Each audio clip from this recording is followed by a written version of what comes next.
Chief Shrug of the Mire Maw clan now rules almost the entire Serpent's Vale swamp.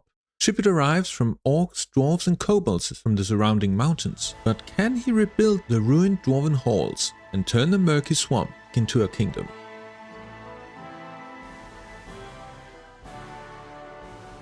Just have to remind myself that as soon as we fix the problems with these 4 provinces, we're going to be making a ton of money. All these loans don't matter. Remember that. I think it is time to boost this stability back up. 19, 19.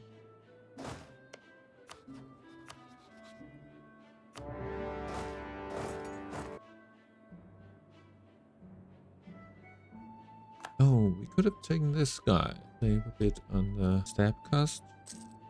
It's only 30 points.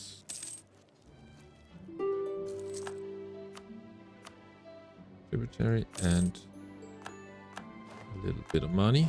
And now we should be able to stab up one more time and then do one of these. Legitimacy or income from vassals. Are we making any money at all? These are not vassals, they are tributaries. So I think that does nothing. Let's take the yearly legitimacy. Pecuniary cannibalism. Cannibalism as a concept is far too ingrained into our culture and beliefs for its complete abolition to be utterly inconsiderable. Instead, we must codify the appropriate time and place for consuming the flesh of others. This should also have the welcome side effect of ensuring that the soul of a ruler is passed down to their heir, limiting the ability of pretenders to press their claims. +1 yearly legitimacy. That will advance our hunger by 25. And also cost us the stab that we just got. We now have a lot of hunger. We need to win battle, occupy provinces, and consume the rulers and heirs of our subjects. I mean, these guys are going to be very mad.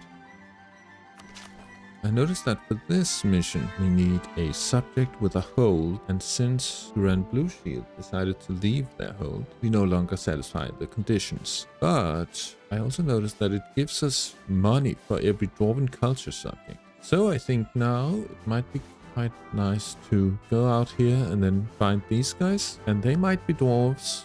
I think we'll try to do that. And if they turn out to be dwarves, we can kill them and we can do that mission, and then we will get 200 goals for the 2 dwarves.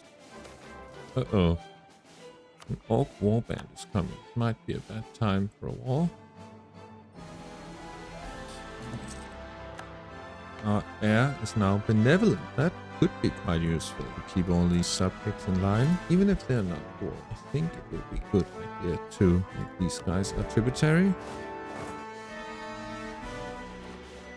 They're leaving their hold. I do not know why, but that is very nice of them. They brought all their troops. Just leave 1,000 behind. Take this for another 10 days. I think we're winning battle. Got a supply source in first try. Alright. Trying to siege our capital. We should siege theirs first, even though it's a hold and very defensive.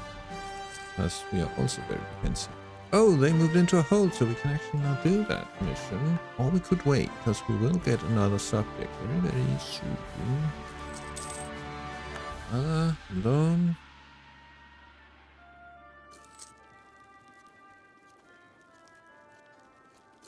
They killed our orcs.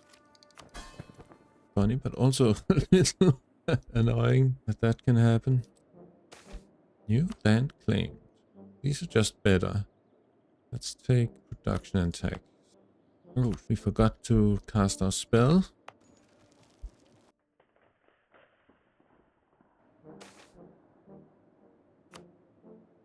We got the siege. Take the money and make them into tributary. This one requires us to own grain. We can't do that. This one requires 500. So get the staff and then do another reform. Then I think we can actually do both of these missions, and that will probably be pretty good. Yeah, let's do that.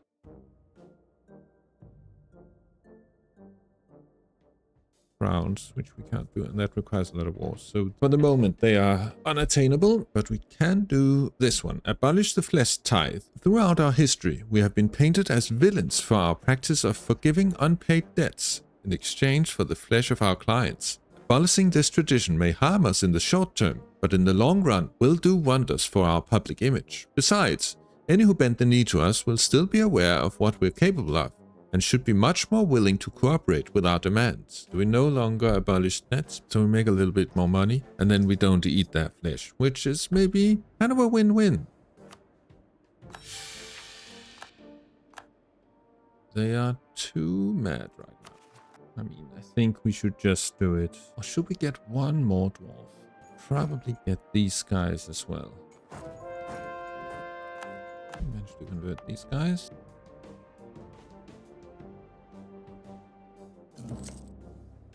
These are the Forge Masters Union, and we'll immediately declare on them. They are nice enough to leave their fortified hold.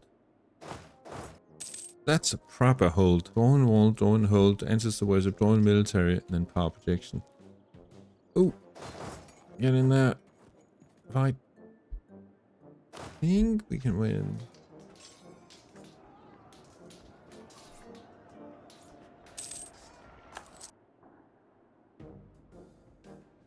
Barely.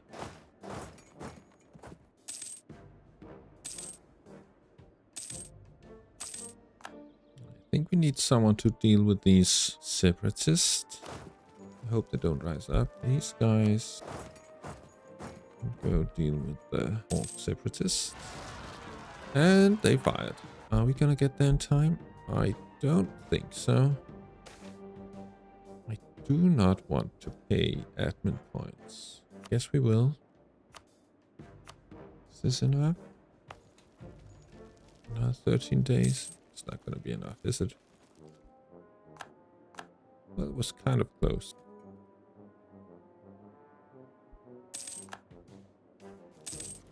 Oh, we have a colonist who's not doing anything. Thinking of trying to develop the institution here.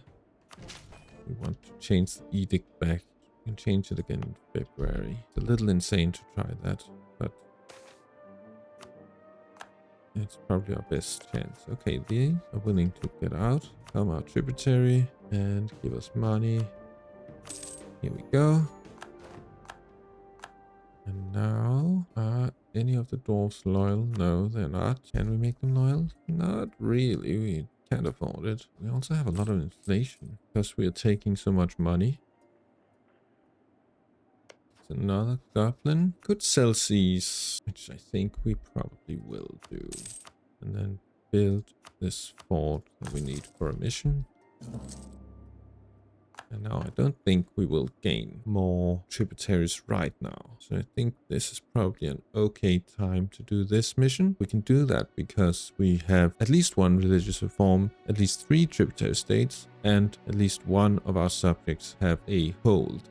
And it's called Riches of the Mountains. From defiant shouts to compliant squeaks, the dark of the mountains have learned to shudder at a Skirkhulk stump. The little things, cramped in their caverns and holes, answer our decrees with zeal, lest they graze our gullets. And beautifully, these compliant subjects lob praise and treasure upon our invoice in the hope that we leave briskly. But our hunger needs to be measured, lest we weaken our servants and engorge ourselves to the point of sloth. By establishing runestones of our own in our subjects' capitals, our helots know Mire Maw's expectations.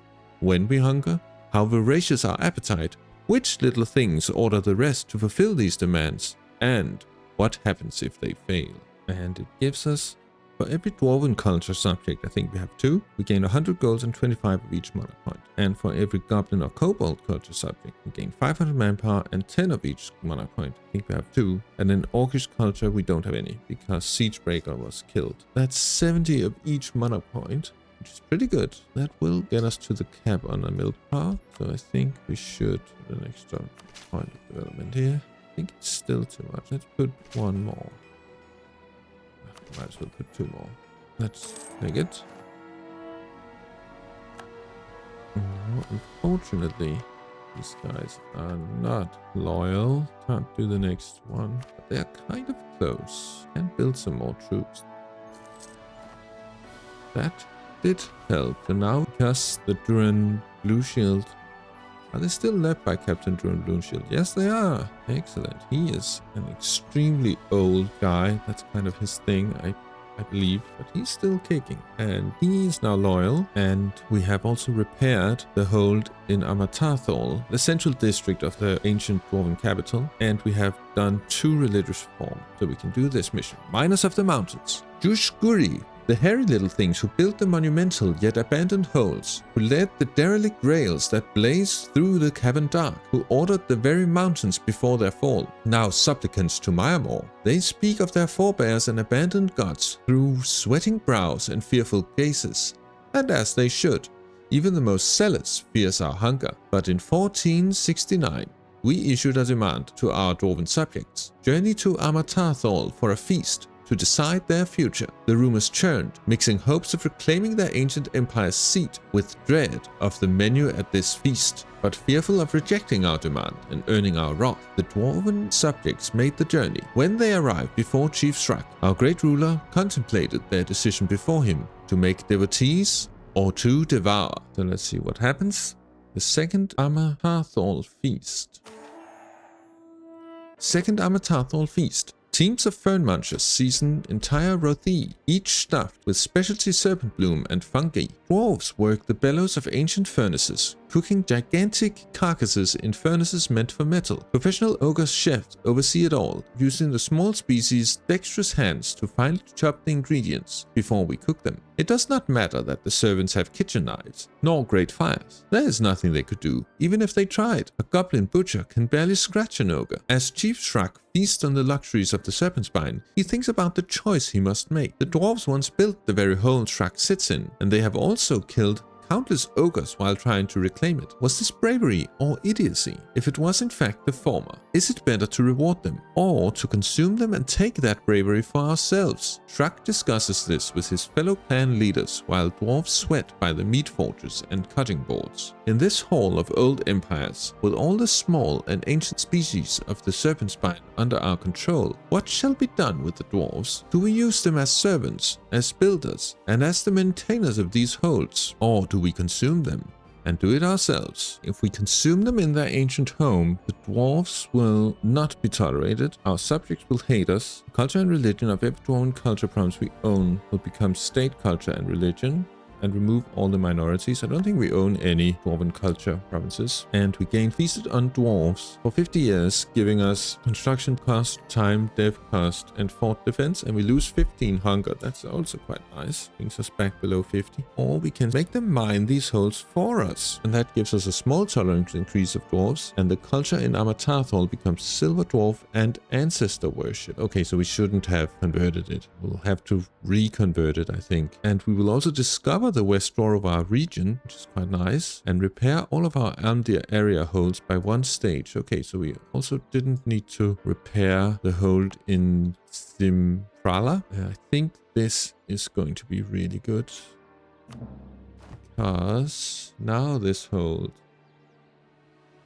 oh, they're oppressed. Let's don't focus on these, focus on the dwarves instead. Let's try and make the dwarves accept it. If we can do that, then this becomes so much better. I think we have to convert it. They are not accepted. For some reason I thought they would become accepted, but they're not. In a few months we'll accept them. But we can still do this mission, because we have also integrated the goblins, and we have at least 1 loyal goblin subject, and all the provinces in Almdir area that are not Amatathol have 10 development least. They don't have that. Wait, what? These guys only have 9. That one has 10. Maybe it's only 1 of the provinces. I don't understand why I'm allowed to do this, but we'll take it, I guess. Maybe we should have these 1 each just to make sure we're not cheating. I mean, it might be the tooltip that's wrong. This mission is called Cave Ferns. Amatathol has teamed with goblins ever since we stomped down on the Black Orcs plundering the ancient dwarven hold. But as we expand outside the Serpent's Veil and into the Serpent Spine, our fern munchers pout in nostalgia over the long-forgotten caves they once called home. Such discontent discontent serves as fertile grounds for displeasure and rebellion, so let us grant them their request for their loyalty and service to Mire Maw. Immortalized upon a runestone, we decree that 1.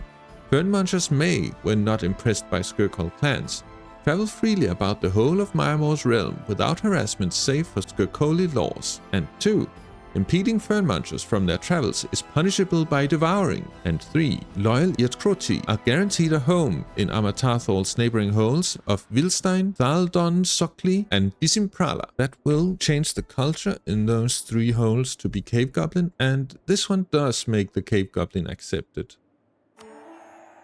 So I think that should help a lot. These ones that are ruined, they're only partially ruined now. Oh, we should also be able to convert them now. Let's make this one a core. And then we convert it. Right. Finished a colony, and we had a rebellion in another colony. We can send our colonies to this province, the last part of the Serpent's Vale that we haven't yet colonized. Almost at the cap again. One more mill there. Dagger is getting killed. Ariel Skulker. Plus we have Fierce Negotiator. We can tell them, hey, the leading members of government, they are worried. Well, maybe we can bribe them a little. Won't be so worried.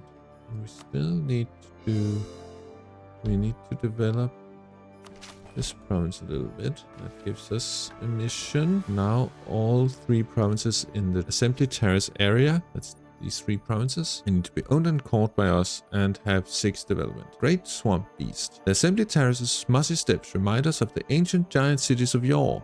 Grand, intricate, and derelict. But does the craftiness of the creators mean a tossed log if we can do with it as we please? But what can we do with it? The shallow plateaus lack Skirkhold comfort, but aside from the flock-petrifying catoplepas and slavering direwolves, our cozy aurochs, petite rams, grumbling walks, and unnerving direlambs adore the location's mountain water, mushy soil, and ankle-high grass. Let us clear out and enclose the terraces for our herd's future as lovely morsels. And that will change the trade goods to livestock, and we lose 5 hunger. Pretty nice. Now, I think as soon as the fort is done, we can do this mission. And then this one is gated behind tech. We need temples, barracks, and marketplaces, none of which we can make yet. Now this, even though it's now accepted culture, we're still making no money at all because of the partially ruined hold. This is 400 crowns to repair this. Takes 9 years. It is a joyous day. We are now making money. Not a lot of money, but we are making a tiny bit of money. And we can change this to the development edict, and then let's try to develop. We want to convert it first, otherwise it's going to be horrible to convert. Well, we can get it to 20 development, and then we can accept dwarves, and then maybe we wait a little while. New land claimed. Gain an introduction and tax. I think that will be quite nice. Found copper in the tunnel. Okay, these guys are now coexisting, which means we're now actually making some money. State is still a net loss, but it is better. Amatathol is positive. None of the others are positive yet. I wonder if we should just fight these guys just for the money and for the hunger. Maybe we should wait for this. Well, they are dying. They only have 10,000 troops.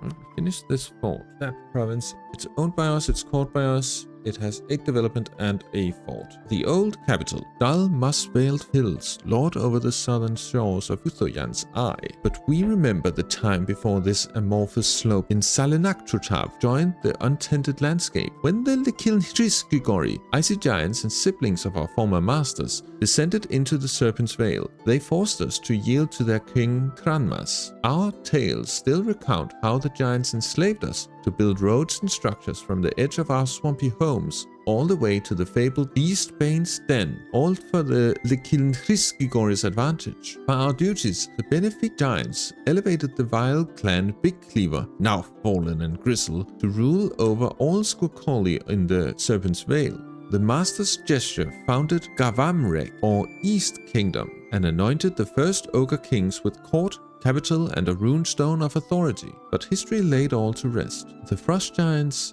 scattered and broken by Beastbane's ilk, clanned Big Cleaver, consumed from without and within as their kingdom collapsed. The old capital, deserted and forgotten, reclaimed by the bog, the runestone, fallen during Gavamrek's decline. Gazing across Uthoyan's eye, Chief Shrak counts the countless lights of the heavens. Not just the Serpent Veil bends beneath him, but the very stars as well. And in his flash of monarchical ingenuity, Chief Shrak orders the new capital's name, Tsvelo Yarnsk. And that gives us the Gavamrek runestone.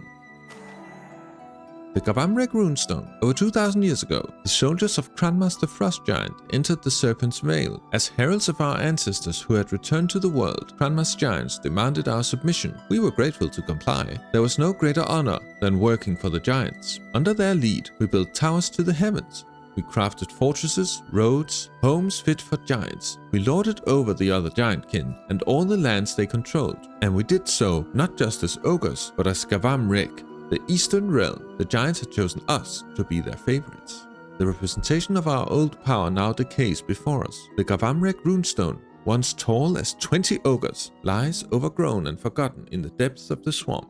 The giant rune of rule, carved relentlessly into every side of it in spiraling fractals, is barely visible under moss and lichen. In the years since the fall of Cranmas, our tribes and clans have warred for the runestone. We saturated the swamp with blood, all fighting for control over the dying kingdom. We ate our power and each other, and hollowed ourselves out until we were nothing. The runestone was eventually abandoned and left to rot, for it was so coated in the blood of ogres that none dared to claim it. We must restore it if we are to remake Gavamrek anew. We will not make the same mistakes.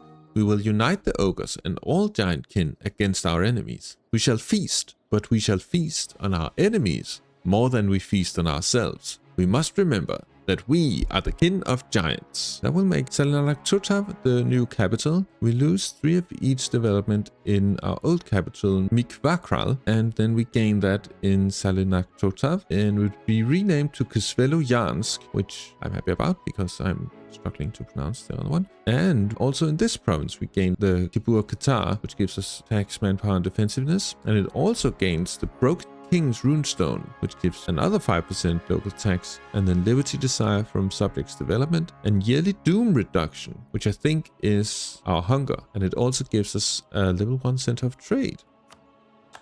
Quite nice. So we now have an imposing ogre's fortification, and also a symbol of rule, broken and weathered. Yeah, so now it actually, well, it's still going up, but not by as much as before. Let's try and make these guys our tributaries. Rail Skulker. Someone else is sieging their capital, so we should probably just spread out a bit. And we made a mistake.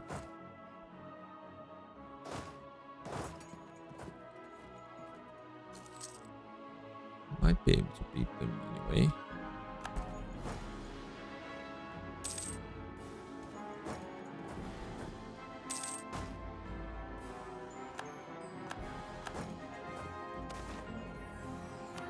Okay, the natives in the tunnel give us some more problems. Probably will be fine. Like this, maybe the worst use of our admin points.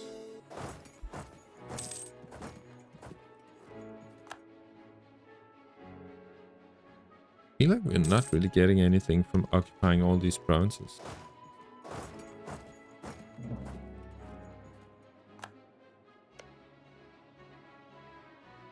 Ruby Company forced them to release.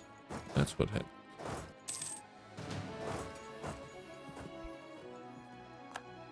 The battle did reduce our hunger a little bit.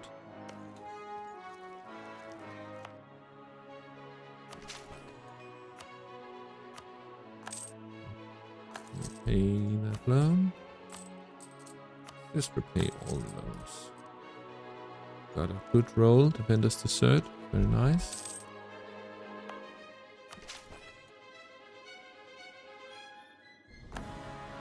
Finish the siege. He believes he's making gains. I actually think we do want to falsify.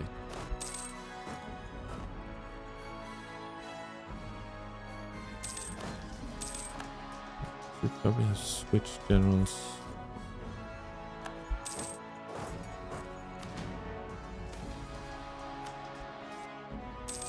I guess we could have gotten a bit more hunger in the rest of the wars if we had focused on killing their armies. That's something to think about for next time. And they are actually loyal, even though they own so much land. And they do have a gold mine. So we can now do this mission, because there are 4 provinces owned by us or our subjects that produce gold and mithril. And we can see they had 2. They had a mithril province and a gold. And both the goblins here, the mountain shark goblins and the company of Duran Blue Shield, have mithril in their holds, which is incredibly valuable. So very, very good for them. Our mana is almost maxed out. Let's do the enchanting envoy to make our subjects more happy. We also need to do more production. The livestock provinces. We're not going to be able to do that anytime soon. We've also only won 7 wars. This one needs 3 religious reforms. So the third one is, it's probably going to be the one with the 500 gold. And we need workshops in every province we own. I don't know, maybe we should wait with this. I just realized that we have been playing this game for almost 30 years. Okay, I want to read this, but I just want to say, we have never once had a valid rival. That is kind of crazy. Is that really true? I don't think we've ever had a single valid rival. I'm pretty sure when we met the Black Orcs in the middle, they were too strong. And now, after we killed them, then everyone else was too weak. There's no way we can finish the entire campaign without having a valid rival. But that's very unusual. That's never happened for me before. Okay, let's read this one. Wandering Ettins. It's hard enough for an Ettins 2 head to agree with one another, let alone more than one of the beasts to act in conjunction. Both savage and stupid, they are almost always solitary creatures. However, a shortage of prey had led to a group of hungry Ettins in Amatathol to band together. Now they are wreaking havoc on our settlements there, eating our subjects with glee. We will need to send a cohort of soldiers and adventurers to deal with them. But such a force will not be cheap. We can pack 2 guns, 1 for each head, or we can say the settlers are on their own. I mean, we don't really get a lot from that province, to be completely honest. The unrest doesn't really matter, but it's only 25 military points. We're already kind of close to the cap.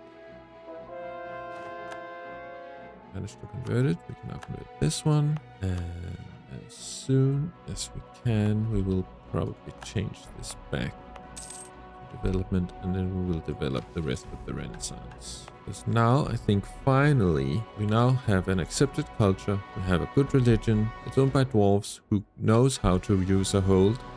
Oh, we never did expand infrastructure. We spent a lot of extra points that we needed to. Let's encourage development, and let's now expand infrastructure. And let's see.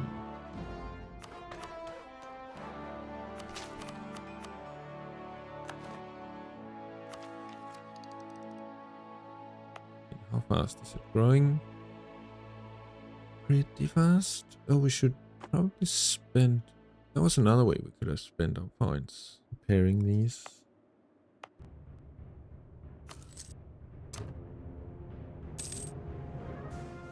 It's way worse because of the unrest.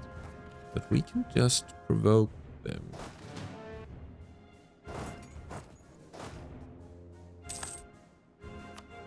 Finish a colony.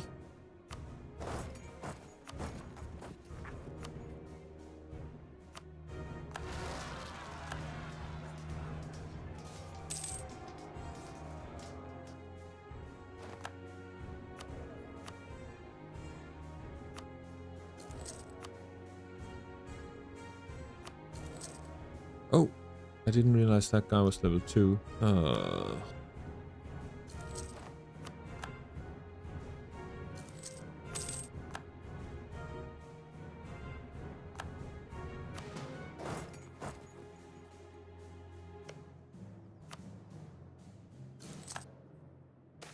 building costs run tall. Terrible news, my chief. A dismayed advisor laments, their brow coated in a nervous sweat. I finished tallying our inventory for the National Building Treasury, and the numbers just didn't add up. A missing box here, a misplaced tool there, and even entire phantom stockpiles in the worst of cases. I wish I could say it was a grand conspiracy, but managers and workers at all levels and across multiple projects have succumbed to their hunger, squandering resources for years. It's practically an open secret. Even should we punish them, the damage is done. The scandal will stall projects for decades to come, and that's not even mentioning the stolen resources in dire need of replacement. How should we deal with these hunger-addled larcenists? We can say, hungry gullets make greedy hands. If we have unreformed Feast of the Gods, we lose 5 hunger. Or we can say, bah, worthless builders. That makes our buildings a little more expensive. Or because we are Feast of the Gods, we can say, ha, since when was scope an issue? Then we gain gratuitous construction, which makes them more expensive, but also gives more prestige and legitimacy. That's kind of nice. We are a little low on legitimacy, and if we got that prestige, our prestige would actually go up, but I think it's better to lose the hunger. There's not a lot of ways to lose hunger outside of fighting a bunch. We should maybe have kept some goblins around for fighting, which we could actually still do. There's Snotfinger and there is True Dagger. I think getting rid of the hunger makes a lot of sense. Jesus, they have 30,000 troops.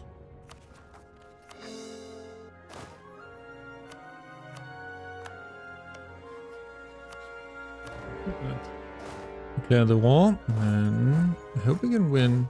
Combat width is only 25. Oh, we start out with a 9 versus a 1.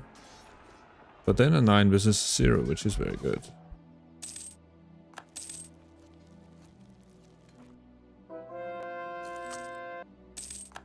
We've now converted this, which means we are making a tiny bit of money from it. Still probably net negative. Yeah, pretty badly net negative. We get a wall breach right away. Very good. Fort besieged by giants. Our castle at Mire now faces a new kind of foe. Giants. By some trick of transmutation, our enemies have sent waves of larger... Oh, it's not... It's not real giants. They're just using magic. They're casting mass and large, of course. Interesting. So their leader, Jetly Snotfinger, who's a powerful mage. A little scary. We already beat him, so we're probably fine.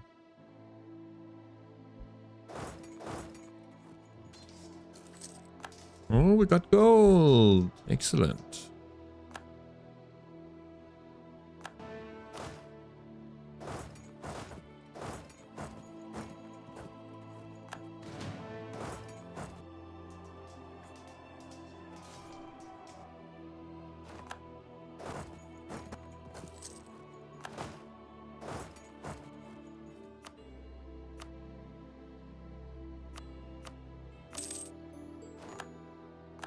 I'm thinking about taking some loans and then do this while our hunger is low. 1, 2, 3 loans. And then we do public feast. Though our people may be discontent at our attempts to bring them into the modern day, we have devised a means to keep their ire at bay. We shall pour money into our temples and public institutions to throw grand feasts for the people on each of our most important holidays. Between free food, drink and decor, hopefully none will mind the slightly reduced menu. That gives us 2 torrents of the true faith. Which I think is good. And we don't have the admin points to get it back up, but we will soon.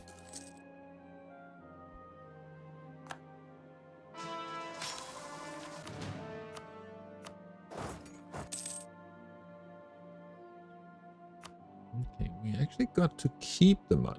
It's pretty nice.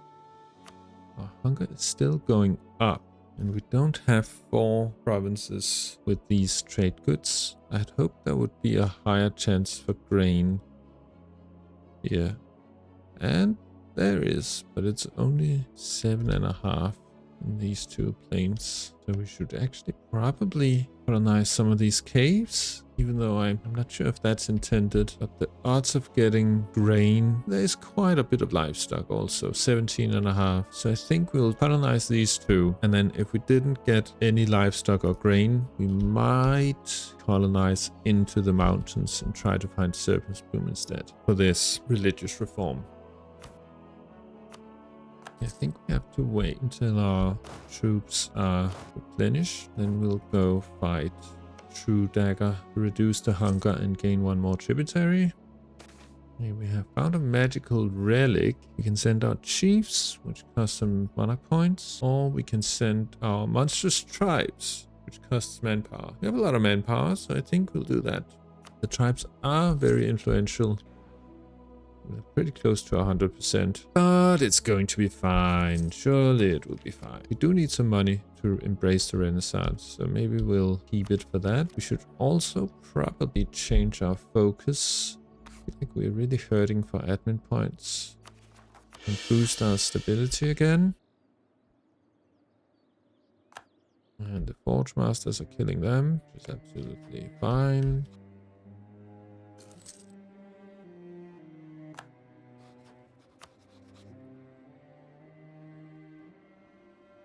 They're guaranteed by Ruby Company. Well, how about we fight Ruby Company then? They have 22,000 troops. But we, of course, have 26,000. So we should be fine.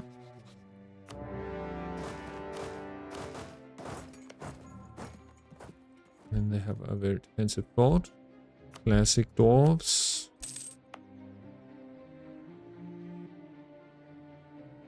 For the first time, this big dwarven hold is actually giving us positive income instead of negative. And it's only because of the central hold, which is kind of to be expected, because these two are still partially ruined. That is a very bad modifier. Should probably have spent our money on that.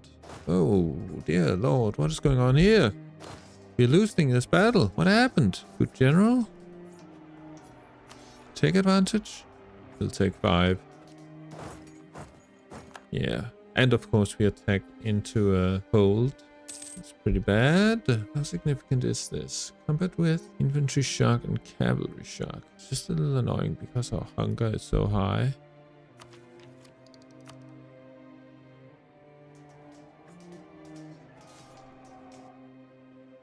That's so expensive. It's crazy.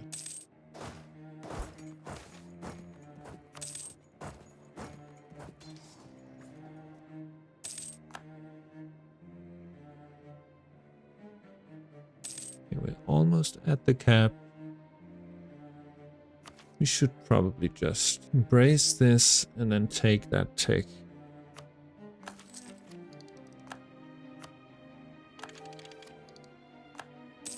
No, Diplo points are also at max now.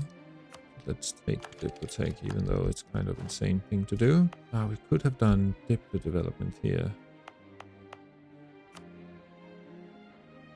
Base production 4. Ooh. It's gonna be expensive. I'm actually full of mana. Need 7 more walls. 1, 2, 3, 4, 5. We can probably find someone more. Let's wait until we have full strength. Alright, finish the colony. Can't colonize that until this colony finished. So suppose we can colonize up towards this center of trade. Right, these guys look to be full. This time we will keep a closer look on the battle. 0 versus a 5. Pretty bad. We are losing more than they are. 8 versus a 1 was pretty good. Ooh, it's close, but I don't know. We did win the battle. Now that colony finished, so now we should be able to send one over there. That should also start giving us some gold income. We got to immediately pour these. This siege is gonna take forever. Okay, we got a supply shortage. That helps a lot. Just getting any bonuses in this at the start of this siege really improves the situation. Yeah, I also kind of want to fight these guys. Maybe we just do that. Start that war at the same time. Because if we declare now, then they won't join. And I'm not sure if they will join when they are tributary, but I would rather not risk it. Okay, we got lucky, got a wall breach. Now that one is restored.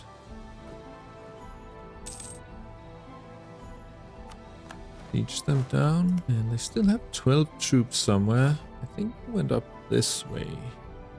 And, well, I don't know, they could be anywhere. Let's just peace out. Make them our tributary. Yeah, take the money. That's fine. And then we can put our ruler in charge of this siege. Building cost run tall. I kind of like getting rid of the hunger. So I think we'll do that. Put our ruler in charge. Maybe we should hire one more general just in case we could have gotten a better one. But it's still our ruler who's the best siege general. Holy! The dwarves got killed by Snotfinger. This guy, Jetlis, he just murdered them. That's very surprising. Okay, we want this siege. We want a tributary and a little bit of money. And now we're not at war, so we should be able to repair this hold. It will take a long time. I wonder if we do this, will it be faster? Doesn't look like it. Actually, it looks like, well, I'm not sure. These numbers changed. It became cheaper, but also take longer. That was confusing. We probably want to fight these three guys as well for more hunger. Do we need everyone for that? Yes, they have 26,000 troops. And these are orcs. Means they're kind of scary. Unless they're behind on tech. Only a little behind. So it looks like we can pass country supplies again. Alright. Let's go kill these dudes. Got fur.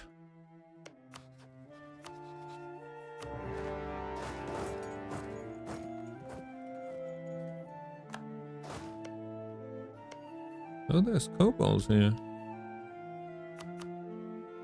There's actually more dark-scale kobolds in these caves than I thought there would be.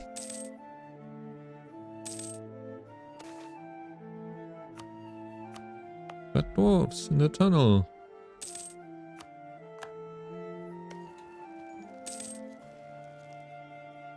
Alright, these guys.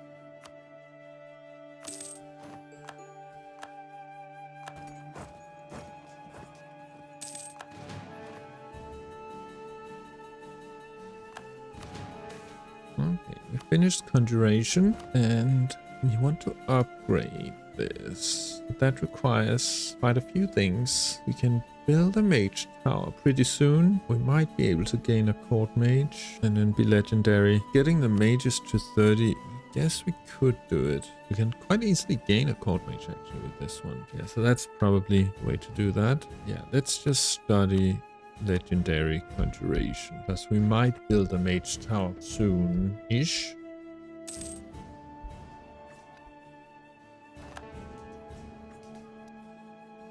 So these orcs greatly outnumber us, but they won't once we're at full strength. Let's just wait down there for a little bit.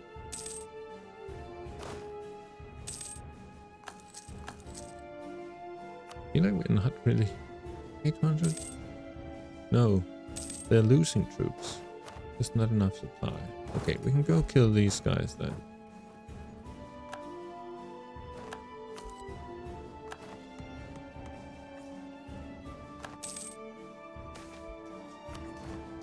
Woman's stronghold. While it's hard to place when it happened, It is now very clear that in one of our provinces a dwarven stronghold has been built. For the most part, these sorts of fortification don't cause us trouble, but they have declared themselves independent. Their so-called nobles are demanding an unreasonable amount of land, and that we acknowledge them as an independent realm. We can buy it back. Maybe it's fine. I do like making the dwarves integrated, and it's not like this is the most important province ever. Well, these guys actually have 20,000 troops. I thought they were weaker.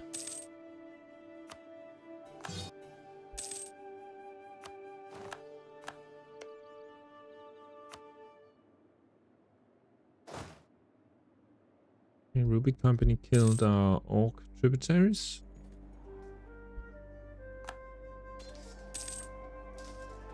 I feel like we lost a lot of men down here.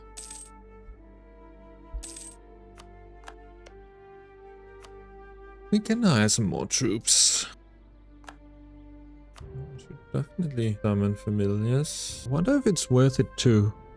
We could eat someone, which would make everyone dislike us by either 20 or 25. 10 from a ruler, 12 from a ruler, 9 from a ruler, 17 from this ruler. Oh, we can devour Captain Duran. 17 is a lot. I guess it's because he's so awesome. So we can eat Captain Duran, which will increase it by 25. But then we can immediately lower it again by 10. So it's actually only 15. Captain Duran would definitely be disloyal. I think that is worth it. So let's do that. Eat him. And then we immediately cast the spell.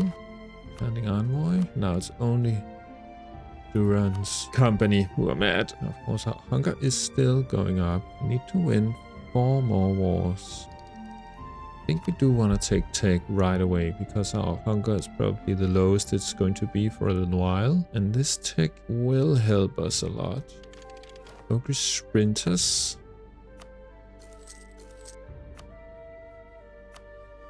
With sprinters, some of our warriors are said to possess the speed of a horse and the endurance of a mule, and are rumored to have gained these attributes through the devouring of equines or possibly even centaurs. However, they receive these unique gifts. These swift combatants are sent to charge through the enemy formations ahead of the main infantry, clad in thick leathers to protect them from spears and armed with little more than their own fists. That is very cool.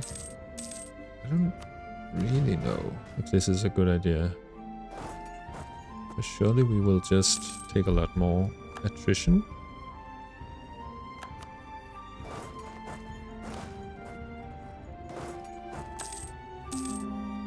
And Durans did not send any tribute because they are so mad, and that's fine. We don't care about that. Free stability. You want us to fire Rhaegar the Greedy. That's probably something we can do. We're fired. And then we can hire the Court Mage.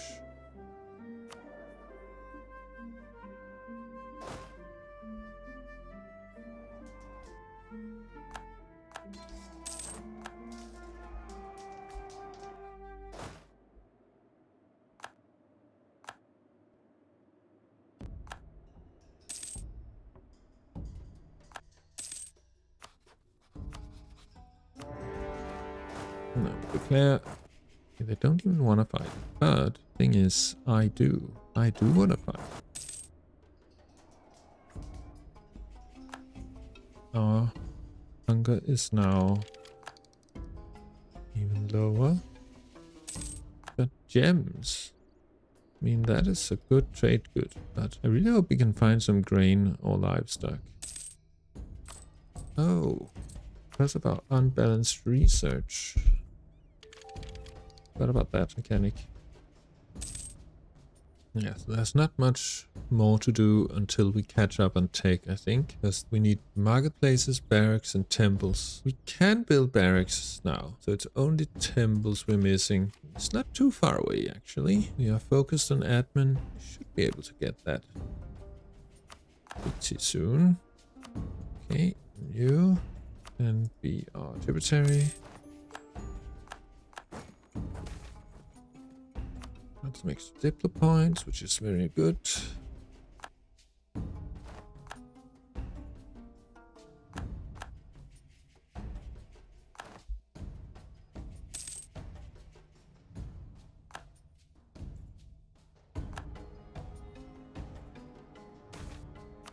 Okay, here I think we would rather just fight them right away. The attrition is so bad.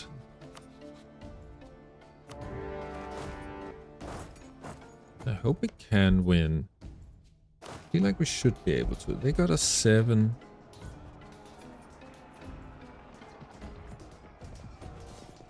8 versus 0. Very bad. 9 versus 5. Very bad. 8 versus 0 is good for us. Okay, looks like we're winning. Okay, they're walking this way. We're actually very low on hunger now with these battles, which is very good, of course. Ruby Company. Okay. Tributaries really like killing each other, which I expected, because that's how it always is. Darkscale declared war. That seems crazy. There's your army, Darkscale. Should I be able to see the army? Who knows? Anyway, we won this war. So, Road Warrior can be our tributary, and then we can go right up here. We should also see some land. They migrated right after. This would be so much easier. Better to stay in one big stack and suffer the attrition. Yeah, we could get cheaper stab. There's no way it's worth it. It's never worth it. Are we even going to click stab? I don't think so, because we want to check out. As normal as it is to see dwarves working as craftsmen, it is a rare occurrence to see a market totally dominated by a small group of them. This is exactly what happened in one of our provinces, where a dwarven craftmaster has established a workshop along with a group of their apprentices, outcompeting the rest of the local artisans. While the artisans have complained, there is no doubt that this is an excellent opportunity to commission from the dwarves work of craftsmanship. We can commission our dwarven masterwork, which the dwarves will like a lot and it will cost us some money. Or we can just say, whatever, they're good at crafting stuff. Or we can say, they're taking away our jobs. I think, you know, they're just good crafters. Gotta hand it to them. They know how to craft things. What is this? Ancient war golem. While digging, our miners uncovered what they believed to be a large mithril statue. But further inspection and excavation has revealed something very different. It's a dormant war golem, buried for over 1,000 years. It will serve on the battlefield. Ooh, that's so cool, but it's made of mithril, you say. Gain money, admin, and mill power. Oh, it's too precious it belongs in a museum. I think it's probably this one. We are already strong enough for all the wars we need to fight, so there's no way we put it on the battlefield. We do need the admin and mill power because we're so far behind on tech. Innovativeness also make it a bit cheaper, but I think isn't this only 0.2% cheaper, which means this tech would become 1 admin point. It's a bit more than 1 point cheaper. I think we'll use the metal, make mithril coins or something. That's better. Darkscale. Why did you challenge? Oh, it's no longer. Oh, it is. Clan boss Jetless Snotfinger, but there's also Plague Ink Snotfinger, who's also a mage. Okay, let's do the higher developed colonies. Let's march over here to the Astra expedition. We will make them our tributary before they have a chance to pick up any allies. Now remember, we do want to fight and kill the army. And there's some goblin skulkers in this province. We are suffering attrition.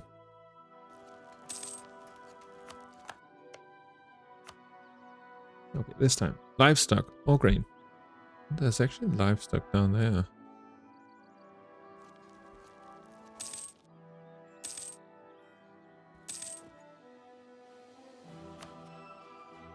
This is our war number 15. We're currently doing war number 14. So we need one more war. We gotta fight these guys frozen more. They are grey orcs, I think. Yeah. That's kind of interesting. Different type of orcs from the black orcs we fought in the mountains, and then the green orcs that I think they're mostly green skinned. The orcs out here. Manhunter orcs. Orcish green orc. Okay, we want to fight the army. Wait, what? They okay, well, no army. We want to make you our tributary. Do this. Don't hurt kobolds. Kobolds are cool little creatures.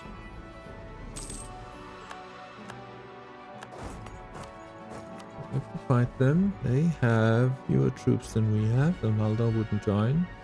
Do we make them a tributary or do we take land from them? I'm not sure.